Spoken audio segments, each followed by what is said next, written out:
Hi guys, and welcome back, or welcome if you're new. So today I'm working on a watercolor painting, and while I do that, I want to talk about fall art challenges, my plans, my thoughts about it. I want this to be a really comfy, cozy chat and paint kind of video. So if you would like to grab some artwork for yourself or get a cup of tea and hang out with me while I chat about art stuff that I'm really excited about, then let's do that. Let's hang out. So it's almost September. I know a lot of us, as soon as September hits, that's when it feels like it's fall and all of those feelings that come with it. And for me, and I think a lot of artists, fall is just like the prime time for art for me. It's when I feel the most creatively charged. I feel the most excited about the projects that I could be creating. And I think a large part of that is thanks to the art challenges that seem to come really just around this time of year. There's a few outliers that are earlier in the year, but there are lots and lots of art challenges that happen right around October. I think they're basically, many of them, most of them are in October. So this is the time that I crave for as an artist. And now that it's coming up, it's really soon. October is in about a month. I want to start thinking about what I want to do for a challenge, for a creative endeavor for fall. So the last couple of years, my plans for what I was going to do with my art challenge, it's been very fraught. I've ran into life circumstances that have made it very difficult over, I think, maybe the last 2 years that I've tried to do it. So I've come up with plans and then they do not come through. They don't end up happening. So this year I want to get back to that joy, that excitement, that community aspect that I loved years ago. So I want to give myself parameters that will allow me to really just enjoy the process and experiment with it and have fun and not be too perfect about it, but also to give myself space that if it's actually working and I can click into it and make the plans come together, that it could be something bigger like I like to plan for. So I don't know, all of that to say, I'm excited. I'm really excited. I'm excited to figure out what to do and to actually make it a priority this year. And a very brief self-promotion. This painting that I'm working on is the August print for our Patreon. So you actually have a couple of days, but if you would like to get a print of her, the only way to do that is to head over to my Patreon. There's a link in the description that'll take you over there and sign up for the print tier, and then you'll get this print and also a postcard sent to you sometime in September. So I'm very pleased with this one. And the original has actually already sold. So thank you so much. You know who you are. If you're watching, thank you for giving her a new home. But okay, so let's talk about some actual tangible things. So with the art challenges, and this obviously all just kind of depends on the artist and what communities they're in, but there's a lot of different outcomes that people want out of their art challenges. Some people want to advance their skills. They want to practice in a very compact and intense way. And if you focus on a very specific thing for a very short time, but you do a lot of it, you can see a lot of improvement there. So there's the technical aspect of it. There's also that community atmosphere, simply taking part in a challenge with lots of other people around the world, and you know that they're all working on this challenge together. I love that energy. So I really want to play with that. But I just want to get back to exploring ideas like I have in the past with like my Inktober. I'll probably say Inktober mostly. I'm not really sure if I'm going to pin it down to a specific challenge because there's October, there's Drawtober, there's Drawloween. I know there's a couple more. I'm not sure if what I'm going to be doing is actually going to perfectly slot into any of those. But in the past, I've mostly done Inktober, and what that has done for me in the past is that I've had to do a lot of pieces very quickly. So I found that I was exploring ideas in a very fluid kind of a way. I would go from one day to the next, and I had no time to cool the engines, to stop thinking about it. I actually found that brought out so many more ideas rather than feeling, at least for me in most of the past years, for the most part for my projects, I felt that it's brought out more new ideas that I wouldn't have come up with. So I want that. I want that again. I feel really creatively excited. I want to explore things, but I haven't really put a lot of things down on paper. So I think this is a great opportunity for me to take that creative desire that I have and some of the more fluid thoughts that I've had about what I want to be drawing, what I wish I could be doing instead, and actually put them down, actually put them into fruition and see what could happen. So that leads me to, I think that what I probably want to do is I want to do pieces that will be inked. So I think it'll lean heavily on like the energy of Inktober. So yes, I would like to get back to that. I love line work. I love working with ink. I find it just so satisfying and crisp, and I just love that. I love it. It's one of the first mediums that I remember just absolutely like clicking with. So I want to bring that back in, but I also want color. I did a big project at the beginning of this year, my Silver Tears book, plus all of those originals. If you were around for that, if you're aware of that, it was all black and white, and a lot of my Inktober's in the past have been black and white, but I want to do color. I'm craving that. So I'm actually kind of thinking about doing inked line work with watercolors on top, and I have not done this in years, I think.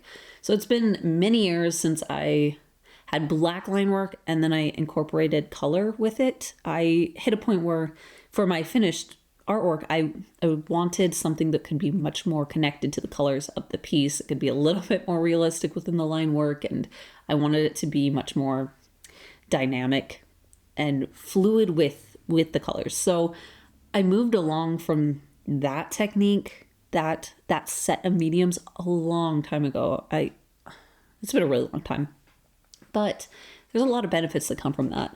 But doing it in black ink, it allows me to get waterproof ink. That's a struggle that I've fought with in the past, is you can find colored ink, but they're often not waterproof or they're not light fast. And those are two things that I have to have. I have to have it very light fast because I usually sell my originals afterwards. And even if I wasn't selling them, I would still want them to last. I would want them to be able to be displayed. So I need that, and I need it to be waterproof if I'm going to then be applying water medium on top, so watercolors. But there are a lot of options of waterproof inking pens or inks for dip pens, and I've tried a lot of them and I love a lot of them, so I'll probably fall back on some of my tried and true favorites. I'm not sure yet, but anyways, if I do the line work in black and then I incorporate some watercolors, I can get the color effect that I want, but then I still can have that crisp line work. I don't know. I think I'm going to do a few test pieces before I go into Inktober to be sure that I actually like that. Another option is that I could do like color washes, watercolor, and then apply the line work after the fact. But that would be a little bit nerve-wracking because if I'm applying like a colored line work after that's not waterproof, then it runs the risk of, if there was anything that I wanted to tweak, I could not anymore because it would smear the ink. Anyways, I don't know. The medium's not exactly sure yet, but I do think that I want to get back to something that just feels like my early career. I've been craving that energy, like the excitement that I had when I was exploring lots of different things. I didn't really feel very pinned in yet with my own thoughts of what I needed to be doing. So that I think is like the starting point for where I want to carve out this project, is that I want it to bring me back to some of those roots. And beyond that, the subject matter that I want to explore is, I've been thinking about the idea, and I am not saying that this is an original idea to myself. This is really obvious, but I've seen a lot of other artists and I really like the idea of having essentially OCs, original characters, having characters that are repeating within my work so that I can get to know them. I can use them to express certain moods or motifs in different pieces. And I find that idea very exciting and interesting, to have essentially a world that I've created within my pieces. So for me to be able to create a new piece, but it has a familiar character or a familiar character in a setting of a world, and that you can start to piece together with all of my paintings.